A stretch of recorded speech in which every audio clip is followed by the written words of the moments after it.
I was sitting at my brother's promotion dinner when he called me Lulu in front of 50 people and laughed, like I was some harmless screw-up who'd floated away on a yoga mat. No one corrected him. Not my mother, not my father, not even my sister. They didn't know I'd just come from briefing an anti-terror unit, that my name was still classified in a dozen federal databases, that I'd saved lives they'd never hear about. To them, I was the dropout, the disappointment, the ghost that only came home for funerals and passive-aggressive holidays. I didn't fit their world of LinkedIn accolades and family brunches, and I never fought back. I let them think I was nothing, because the truth wasn't safe to tell. But then it happened. The SWAT team captain walked into that dinner. She scanned the room, past the executives, the donors, the mayor, then stopped in front of me. She didn't salute. She didn't have to. Just one sentence. "Director Hayes, your orders?" My brother stopped mid-toast. My mother dropped her spoon. And for the first time in my entire life, my family saw me. Not as Lulu, not as a failure, but as the woman who led from the shadows and never asked to be recognized. That moment changed everything. But it also forced the truth into the open. Truth that someone powerful wanted buried forever. And I knew. I either speak now, or let them erase everything I've done. My name is Lauren Hayes. For years, I served this country from the dark. Silent, hidden, forgotten. But this is the moment I step into the light. Before I share my story with you, I'd love to know you're here with me. Drop a simple hi in the comments so I know you're listening, or tell me where you're watching from. I love to see how far my story can reach. And if you believe stories like mine deserve to be heard, please consider subscribing. Sometimes, being seen starts with being believed. Thank you. And now, let me tell you everything. I hadn't seen the red maples on Oak Haven Road in over 7 years, but they still stood. Just as fire bright, just as silent. I gripped the wheel of the rental SUV tighter as I made the turn onto the gravel driveway of the house I grew up in. From the outside, nothing had changed. The white wooden siding, the wraparound porch, the battered silver mailbox still labeled "The Warren Family" in my father's meticulous hand. But everything inside had shifted. Or maybe it was just me. My mother's message echoed in my head. If you're in town, stop by. But don't expect much. It wasn't an invitation, it was a formality, a subtle reminder that I no longer had a place in this family mosaic. The house smelled like autumn, cinnamon, roasted turkey, clove. Pumpkins lined the porch steps like ornaments for a life I hadn't been part of in years.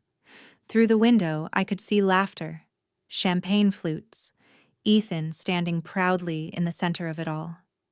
My little brother, now a regional manager at some AI firm I'd never heard of, the reason for the celebration, the son who stayed, the success story.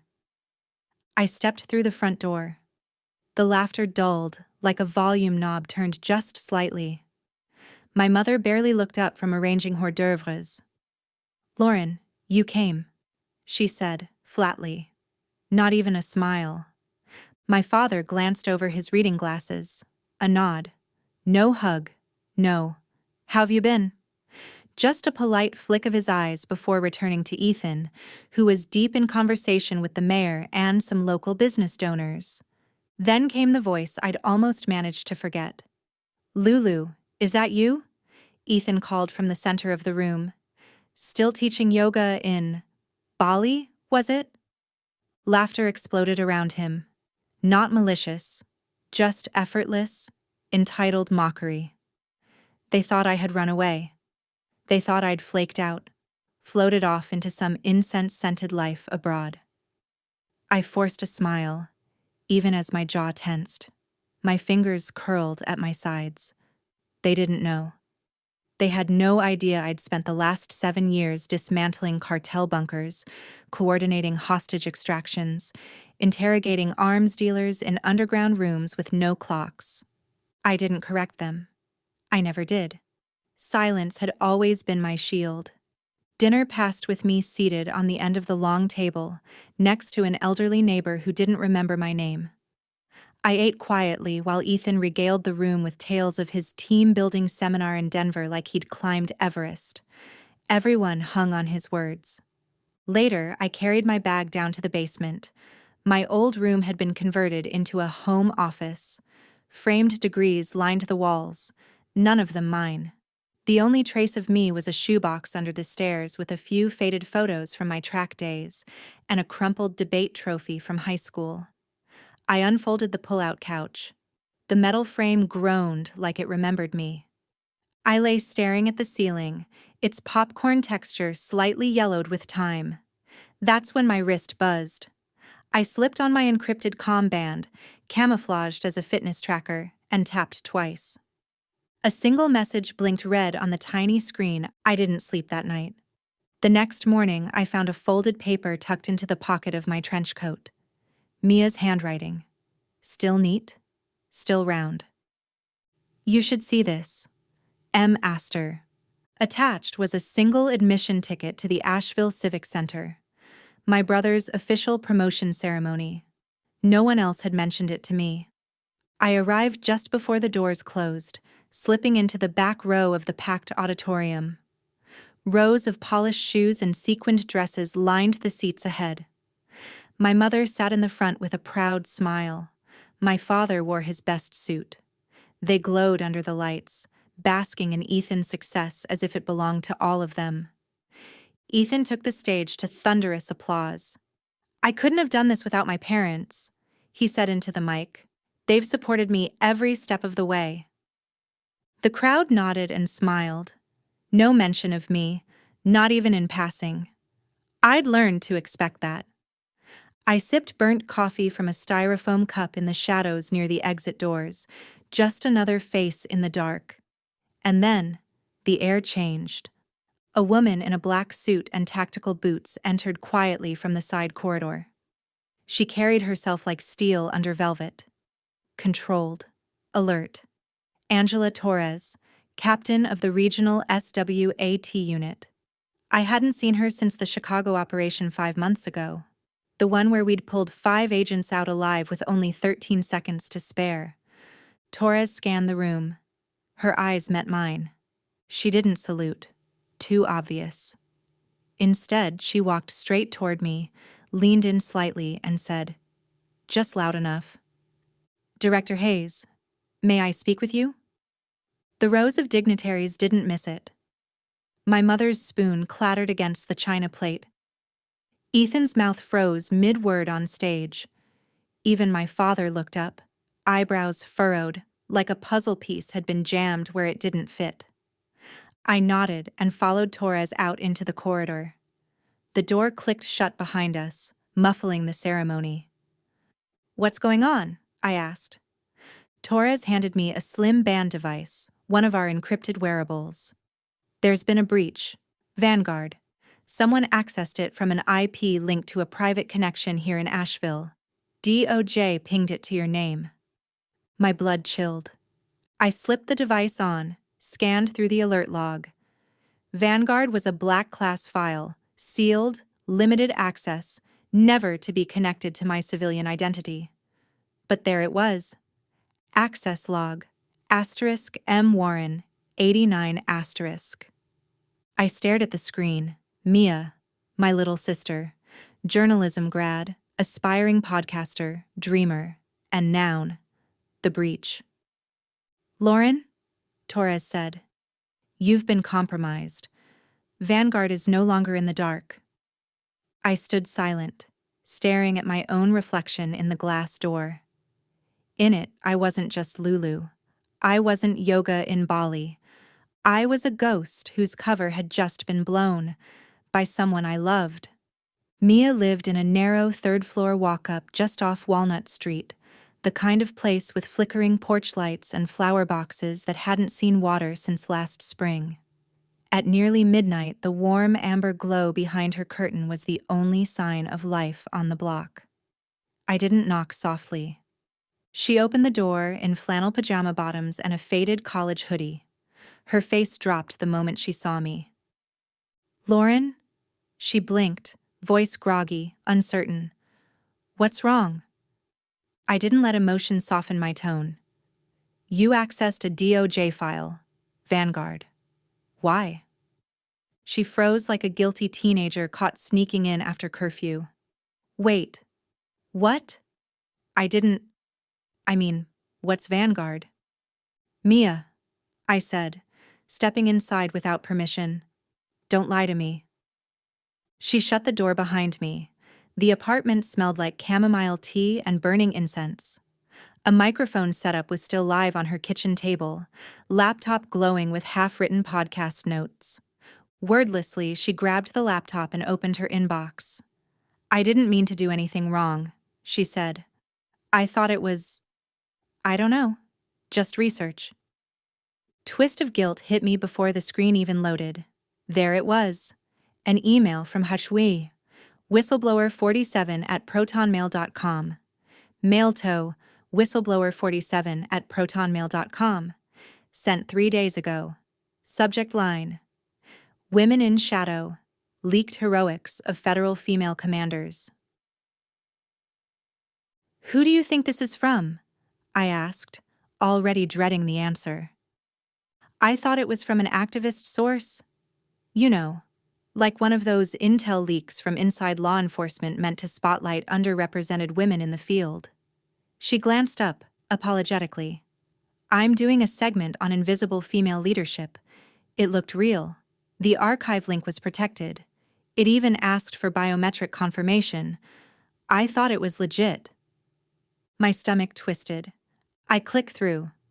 The link led to a secure data drop, complete with a Trojan horse encryption mask meant to mimic a FOIA-cleared archive. A masterful disguise. But my decryption tool knew better. I ran the trace. The header had been bounced through Tor relays, 3 servers deep. But the signature key embedded inside? That was his. I hadn't seen it in years, but I remembered the hex tag like it was burned into my memory.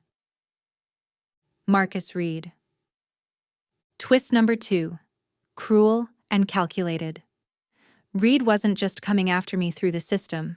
He was using my sister as a carrier. "You didn't know," I said finally, shoulders dropping. "You didn't mean to compromise it. But you did. And now Vanguard's out of the box." Her eyes widened. "What is Vanguard?" "A ghost file," I said. "A sealed operation I led back in 2018. It was never supposed to surface again." Mia looked as though her breath had been stolen. "I'm sorry," she whispered. I didn't know. I just wanted to do something meaningful. Something that," her voice cracked, "that would finally make me proud of you. Out loud. Because no one ever let me be." I looked at my sister. Not the journalist. Not the screw-up. The kid who used to sit outside my bedroom door with her cassette player and pretend to interview me like I was famous. "You didn't fail me," I said, "but someone used you to come for me. And now I need to find out what else he's planning." I left her apartment with more than a breach. I left with a reason. I barely waited for the door to shut behind me before I called up the emergency drive hidden in my motel bathroom, disguised behind a false vent cover.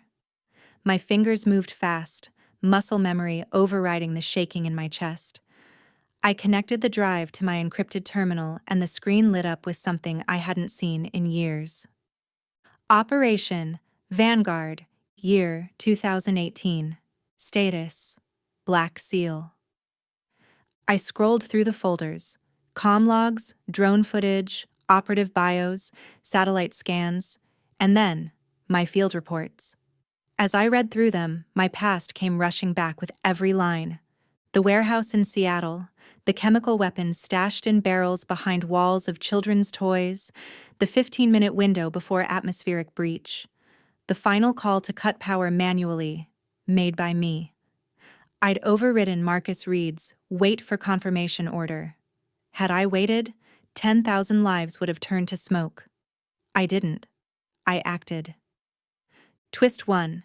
Vanguard had succeeded, but at a cost. Reed had taken the fallout for the communications blackout, but the brass needed a face to disappear from the report. Mine. I'd signed a Level 7 non-disclosure, my name stripped from the debrief, my commendation withheld. I was, officially, never there. But now, Vanguard wasn't just back. It was leaking. I cross-referenced access attempts. A red alert flagged a secondary extraction request. Destination node. Office of Senator Paul Grayson. Of course, I muttered. Grayson, the crusader of transparency, publicly anti-intelligence, privately anti-women in command. I'd briefed him once. He'd dismissed me mid-sentence to ask a male aide the same question. I needed eyes inside. I called Jenna Cole. We hadn't spoken in 3 years, but I knew she'd answer. She owed me her life, and she knew it. Jenna, I said, I need eyes on Vanguard's chain of custody. Someone's trying to erase it. Fast. I already saw the flags, she said. Meet me at the Stone Hollow Cafe in 25 minutes later, Jenna slid into the booth across from me. Her short hair was grayer now, but her eyes still had the same precise fire they always did. She placed a small black USB on the table and covered it with her napkin. Body cam footage, original field logs, internal communications. Everything Reed tried to delete. You're in the clear on all of it. But he's not. Twist 2. Reed had not only falsified the final report, he had actively issued the miscommunication order that nearly doomed the entire op. He'd scrambled our exfil route and delayed the CDC's hazmat response by 6 minutes, an error that could have killed us all. I had gone rogue. I had saved us. Jenna leaned closer. You were supposed to be buried under that op. He's been waiting to finish the job ever since, and now Grayson's giving him the tools. I clenched my jaw. What's the timeline? Grayson's committee meets Tuesday. If they vote to revoke the funding for Black Class Intel Ops, Vanguard gets wiped. Completely. Every file, every trace. You disappear all over again. Twist 3. This wasn't just about me. This was about a systemic erasure of every mission let off the record. My team, our decisions, our victories, they'd be gone. The casualties wouldn't be counted. The lives saved wouldn't matter. And Reed? He'd get to rewrite it all. I held the USB in my palm like it weighed 10 pounds. Jenna placed her hand on mine.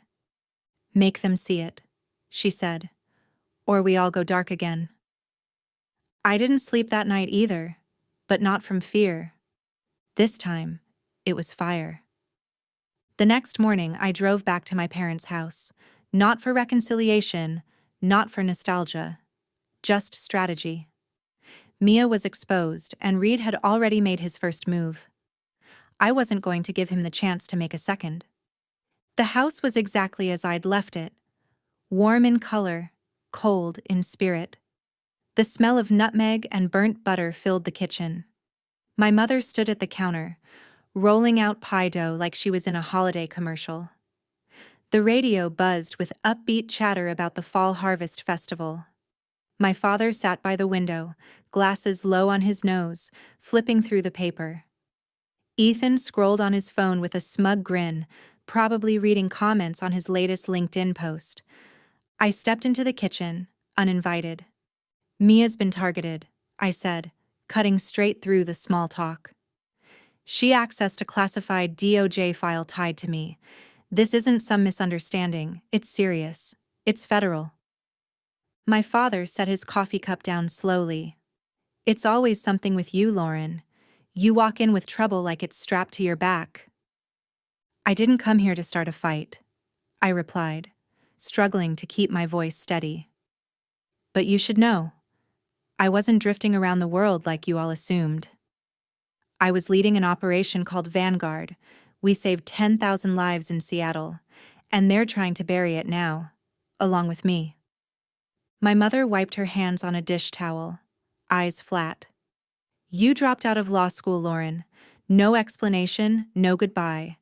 You left this family without a word, and now you expect us to understand. Whatever this is? You never wanted to understand, I said, sharper than intended.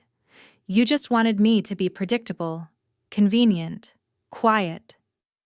Ethan looked up from his phone. You're the reason Mom and Dad didn't invite you to Christmas last year. You ruined things, Lauren. That's your legacy in this family. I took a breath. I could have shouted. I could have told them how many times I'd walked into buildings rigged with explosives while they sat around holiday tables pretending I didn't exist. But instead, I turned to leave. Let silence be my final word.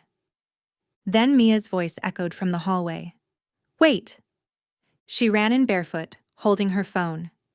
I traced the email, she said breathlessly. Whistleblower 47. It was routed through a masking server in D.C., but the originating IP, Lauren, it came from a government building, a federal office. I took the phone from her and snapped a photo of the routing string. I sent it straight to Jenna. Less than 3 minutes later, I had my answer. It's Reed, Jenna confirmed via secure line. The digital fingerprint matches his old encryption pattern. He's active inside Grayson's infrastructure. Twist sharp and undeniable. Reed had orchestrated the breach using my sister as bait, not just to draw me out, but to force the exposure of Vanguard under his own terms. And now that my presence was confirmed, he could claim I was unstable, a threat, a rogue element in need of containment. He wasn't just targeting my reputation. He was building a case to erase me completely. I called Angela Torres. Her voice came through crisp and low. You've been activated. There's a multi-agency operation forming around Blackthorn. We just got the mobilization order. Who signed it? I asked. She hesitated for only a second. You did. Lauren Hayes, director. You're listed as field lead. I closed my eyes. They'd used my name. I wasn't just exposed now, I was on the front line again. Fort Bragg loomed like a steel skeleton under a lead-gray sky. Inside the war room, the atmosphere vibrated with controlled panic. Tactical maps glowed across glass panels. Radio traffic hummed like a living pulse. I walked in wearing my command-issued tactical jacket, hair pulled back, badge hanging from a lanyard no one recognized. I didn't expect a welcome. Lieutenant Ryan Carter stood at the head of the planning table, arms crossed over his chest like a human barricade. His reputation preceded him, a SWAT commander whose last mission in Atlanta ended with 2 of his men in body bags and a permanent scar on his faith in command hierarchy. His eyes met mine with suspicion. I haven't seen your name on any of the ops lists, he said. Why you? Because I know how to keep people breathing, I replied, calm and measured. And because you've got 4 days to stop a coordinated domestic terror plot. So let's cut the ego and start talking strategy. Twist 1. As the team gathered, an encrypted report hit Carter's tablet, a 47-page dossier authored by Marcus Reed, filled with accusations against me. He read silently for a full minute before snapping the screen shut. If even half this is true, he said slowly, you have no business in this room. If you've read all of it, I countered, then you saw how I disobeyed Reed's order and still brought every member of my team home, including Jenna Cole. Carter didn't respond, but his silence was louder than any insult. We moved into our first field simulation, based on coordinates provided via Reed's interagency updates. The target, an abandoned warehouse in Durham supposedly harboring Blackthorn's weapons cache. We rolled in at dawn, drones launched, entry teams in full gear. I stood back, observing, watching the pattern. Something felt wrong, and then came the silence. Radio blackout. Feed disruption. Twist 2. The warehouse was empty. Nothing inside but 2 gutted vans and a scattering of decoy crates. No heat signatures, no movement. A drone collapsed from the sky, fried by an unexpected EMP burst. Controlled sabotage. Carter slammed his helmet to the ground. 3 of my men just got simulated killed because of bad intel. This is exactly what Reed warned us about, and you're the reason they're dead. Again. I said nothing. Instead, I went back to Fort Bragg, shut myself in a comms room, and started digging. I replayed the drone flight logs, the atmospheric pressure changes, the overlapping heat map anomalies. I cross-referenced them with Reed's GPS pins. Twist 3. The coordinates he'd sent weren't just incorrect, they were algorithmically altered. A pattern of error consistent with field scrambling, designed to draw a team into a dead zone. It was the same method he'd tried during Vanguard. Except this time, he wasn't acting under pressure. He was planting evidence of incompetence. On me. I printed the overlays, highlighted every data distortion. I didn't care if Carter trusted me. I didn't need faith. I needed facts. And I was ready to shove the truth down their throats. Starting with Blackthorn. Starting with Reed. Starting with the part of me that refused to be erased. I stayed up through the night rebuilding the entire strike plan. Reed's intel was contaminated. I knew it, Carter suspected it, and lives depended on us confirming it. I scraped together satellite reports from the DEA, a ground-level witness interview from a confidential source embedded near the Blackthorn safe house, and data intercepts from a DEA node that hadn't been rerouted through Reed's network. It wasn't elegant, but it was real. At dawn, I met Carter inside the cold steel ribs of an empty aircraft hangar just off the main Fort Bragg tarmac. He stood under the glow of a single halogen light, arms crossed, guarded but listening. "I know you lost men in Atlanta," I said, my voice low. "I was there too. Different city, different war. But I watched Vanguard fall apart from the inside because someone tampered with our intelligence feed. That someone was Reed. And he's doing it again." He didn't flinch, but something softened. "Vanguard," he said quietly. "I used to think that was a ghost story. A myth. They said a team stopped a chemical attack by pulling a blind op through a civilian corridor." I nodded. 14 seconds left on the clock when I cut the wire. I don't believe in myth either. I believe in math. And I believe in making it home. Carter held my gaze. Then he gave a single nod. "All right, Director. I'm with you." We finalized the assault plan over blueprints taped to a Humvee hood. Our approach was to strike at sunrise, using a storm drain access system to infiltrate a maintenance corridor beneath the target building, a hollowed-out logistics hub in the Raleigh industrial zone.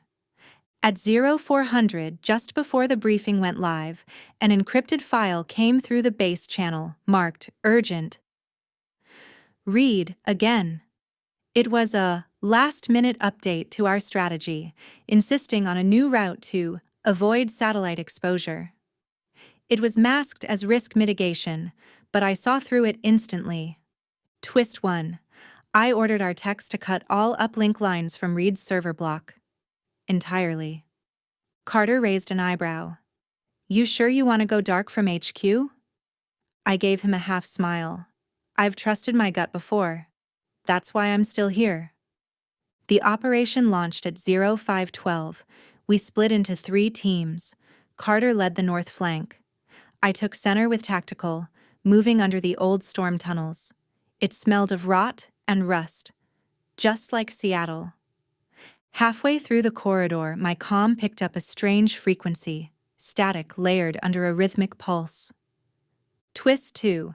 It wasn't background noise. It was a signal. Remote detonation codes bouncing across short-range radio bands. Someone, Kessler, was inside the building, actively transmitting. I broke protocol. "Carter, change entry point. He's not in the expected sector. He's below ground. Go through the boiler exit instead. No hesitation. Just trust. The breach was hard, loud. Fire met us immediately. Semi-automatics, flashbangs, men in stolen DHS gear. The firefight pushed into the basement level. Then I saw it. A wire looped around an IED buried under HVAC ductwork, rigged to blow if we'd come in through the corridor Reed wanted. He'd set us up to die. I dropped to my knees and reached for the wire. 17 seconds on the timer. Carter stood behind me, firing suppression rounds while shielding my back. My hands didn't shake. Not this time. I cut the wire at 4 seconds. Twist 3. Kessler didn't fight. He surrendered. Said he'd been told the FBI was compromised, that no one would show up. We zip-tied him, and I personally removed the thumb drive from his inner vest. Encrypted maps, names, an outline of an influence network buried inside the federal government. Blackthorn wasn't just a militia, it was a movement. And it had roots in D.C. We returned to Fort Bragg the following morning, covered in ash and adrenaline. News of the operation had already hit cable networks. FBI-led task force dismantles Blackthorn cell in Raleigh. Carter's name was listed. Mine wasn't. Again. The official report referred to an unnamed director with prior anti-terror operations experience. I didn't care, but Carter did. Twist 1. He filed an unredacted report to the DOJ, naming me directly. I read it myself, sitting alone on the flight line steps that evening. Director Lauren Hayes is the reason 5 of my officers are alive today. Her leadership was tactical, fast, and fearless. Anyone who tries to erase that is either afraid or lying. I hadn't expected that. I'd forgotten what it felt like to be seen, without having to explain yourself. Hours later, Jenna messaged me through a secure line. She didn't even waste time on hellos. Grayson's got a fabricated summary of Vanguard, she said. All edited by Reed. He's using it to call for a congressional review on secret operations. If he gets that vote, Vanguard's gone, and so are you. Twist 2. Mia had requested to speak at the hearing. She'd submitted the original phishing email from whistleblower 47 as evidence. She was going on record. I called her immediately. You'll be destroyed, I warned. The committee will eat you alive. You'll be labeled naive, reckless. Your career— I'd rather burn it down, she interrupted, than let them rewrite you out of history. Silence passed between us, not heavy, just full. I hung up and walked the base perimeter, mind spiraling through what was next. I was no longer just the hunted. I was the variable Reed hadn't calculated for. Then came the call from Bureau HQ, one of the deputy directors I hadn't heard from in years. Lauren, he said, you testify. You lose every layer of protection. No more cover, no more immunity. But if you want the truth out, now's the time. I didn't ask for advice. I didn't need it. Before dawn, I stood on the tarmac. A C-40 military transport jet waited on the runway, nose pointed toward Washington. The wind pulled at the hem of my coat as I stared down the rising sun. Carter approached me slowly, then extended his hand. In it, a box. I opened it. Inside, the Vanguard Commendation Medal. Not the replica. The original. A sharp gleam of silver and crimson that never got awarded. We kept it, he said, for the one who actually earned it. I closed the box, slipped it into my pocket. As I stepped onto the jet, the engines began to hum. The world ahead wasn't war. It was something more difficult. Politics, legacy, truth. And I was ready. Capitol Hill smelled like old wood, ambition, and the barely masked tension of men who thought they were untouchable. The hearing room inside the Judiciary Committee chamber was quiet, all eyes shifting as I walked in. Some curious, some calculating, a few already condemning. Senator Paul Grayson sat at the center of the panel, his suit pristine, his expression carved from polished disdain. To his right, seated with the poise of a man who thought himself invincible, was Marcus Reed. He held a thick file in one hand, filled, no doubt, with doctored reports and legal jargon. The official version of Vanguard. I knew it by heart. I knew every lie it contained. There were over 40 people in the room: lawyers, advisors, aides, committee staff, reporters with poised pens, and 2 cameras trained on the panel. My name wasn't in the agenda. I wasn't even listed as a witness. But when Grayson looked at me and spoke, the room held its breath. Director Hayes, he began, voice slick and controlled. According to this report, Operation Vanguard violated Article 12 of the Federal Civilian Protection Act. Your team acted without oversight, engaged in urban deployment under Black Class authorization, and endangered civilian lives. Do you deny these accusations? I didn't answer immediately. Instead, I reached into my bag, withdrew the black drive Jenna had given me, and placed it on the desk beside the microphone. I'm not here to deny, I said. I'm here to show you what really happened. The screen behind me lit up with a single click. The body cam feed began. A swirling haze of gunfire, radio transmissions, timestamps, coordinates. The sounds of a battle fought in silence for years. Audio logs layered in as I switched files. The map of Seattle blinked with real-time heat signatures and hazard overlays. And then, the pivotal moment. Twist 1. Reed's voice crackled through the audio feed. Hold perimeter. Do not engage. CDC response in ETA 10. Then mine. Calm, clipped. Negative. Hazmat breach within 5. Civilians on site. Team Alpha moving in. Then, black and white footage of my team cutting through the warehouse, locating the chemical barrels, extracting children hidden in a crawl space. I turned back to Grayson. That delay? Those 10 minutes he wanted? It would have cost 10,000 lives. Reed leaned forward, face pale, eyes narrowing. This footage is incomplete. It lacks context. She cherry-picked from post-op files. I cut him off. If I'm wrong, indict me. But don't bury a truth just because it's inconvenient for your committee. Grayson didn't flinch, but others on the panel shifted, murmured, a slow unraveling. Then the door opened, and Mia stepped into the room. Twist 2. She walked in without hesitation, laptop in hand. I'm Mia Warren, she said into the microphone.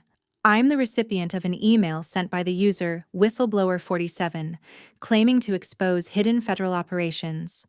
The file I accessed was labeled as a journalistic archive, but the source code says otherwise. She plugged in her laptop, and the screen changed. An internal node path, complete with authentication fingerprints, timestamps, and origin IP. It came from the office of Senator Grayson's senior consultant, Marcus Reed. Gasps swept the room like a wave. Twist 3. Reed stood, knocking over his chair. This is a fabrication. She's lying. I've never seen that address before in my life. But the data didn't lie. One of the panel members, Dr. Evelyn Stone, spoke next. Her voice was quiet but firm. I recognized the woman in the body cam footage. She led. She decided. She saved lives. And the data, this data, tells the same story. Reed was escorted from the room within minutes. Grayson didn't protest. He simply cleared his throat, cited the need to review supplementary evidence, and recessed the hearing. Twist 4. Mia was pulled aside, but not arrested. She was offered a cooperation agreement. No charges. Her bravery was acknowledged in a single sentence that carried the weight of vindication. The witness acted without intent to compromise national security. I stepped into the corridor, sunlight streaming through the domed windows of the Capitol Rotunda. The world outside felt changed. Not saved, not healed, but honest. A young FBI agent in dress blues stood waiting by the exit. He saluted me. "Welcome back, Director Hayes." And for the first time in years, I let myself believe I'd earned that title. Asheville was in full autumn bloom when I returned. The gala for veterans was being held in the old town hall, now renovated into a grand auditorium with golden chandeliers, rows of chairs lined in navy blue, and walls adorned with faded black and white photos of war heroes, medics, and unnamed agents who'd served in the shadows. I didn't walk in quietly. This time, they were expecting me. Mia took the stage first. Dressed in simple black, no notes in hand, she stood before the crowd with steady eyes. Twist 1. "For most of my life," she began, "I thought my sister had abandoned us. Left behind law school, family, everything. I thought she didn't care. But the truth is, she carried the weight of things none of us could have survived. She didn't leave us. She was protecting us." Behind her, the screen changed. Footage from Vanguard.